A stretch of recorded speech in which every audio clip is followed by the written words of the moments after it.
ഞങ്ങൾ പേര് മാറ്റി പറഞ്ഞിട്ടില്ലല്ലോ. ഞങ്ങളുടെ പേര് മുസ്ലിം ലീഗ് എന്നാണ്. ഇതൊരു സാമുദായിക അവകാശങ്ങൾക്ക് വേണ്ടി പൊരുതുന്ന പാർട്ടിയാണ്. അതിൽ ഞങ്ങൾ കള്ളത്തരം കാണിച്ചോ? വല്ല ഡെമോക്രാറ്റിക് കുമറോക്രാറ്റിക് എന്നൊക്കെ പേരിട്ടിട്ട് ഞങ്ങൾ പേര് മറച്ചു വെച്ചോ? നേർക്കുനേരല്ലേ പറഞ്ഞത്? മുസ്ലിം ലീഗ് അങ്ങനല്ലേ പറഞ്ഞത്? അങ്ങനല്ലേ പറഞ്ഞിട്ടുള്ളൂ. കള്ളത്തരം കാണിച്ചിട്ടില്ലല്ലോ.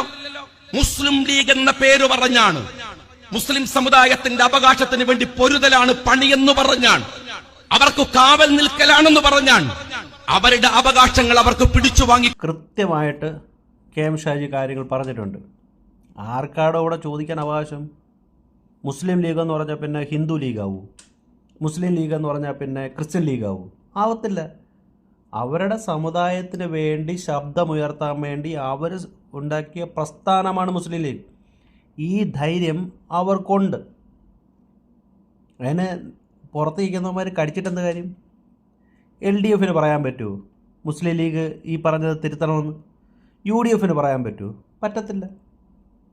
അവരുടെ അവകാശങ്ങൾക്ക് വേണ്ടി പ്രവർത്തിക്കുന്ന പ്രസ്ഥാനമാണ് മുസ്ലിം ലീഗ്. ഈ തൻ്റെ ഇടമാണ് വേണ്ടത്.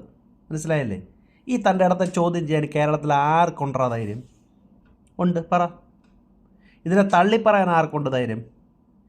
മുസ്ലിം ലീഗിനെ കൂടെ കൂട്ടാൻ നടക്കുന്ന LDFനോ കൂടെ കൂട്ടിയിട്ടുള്ള UDFനോ ഉണ്ടോ? ഇതാണ് ധൈര്യം.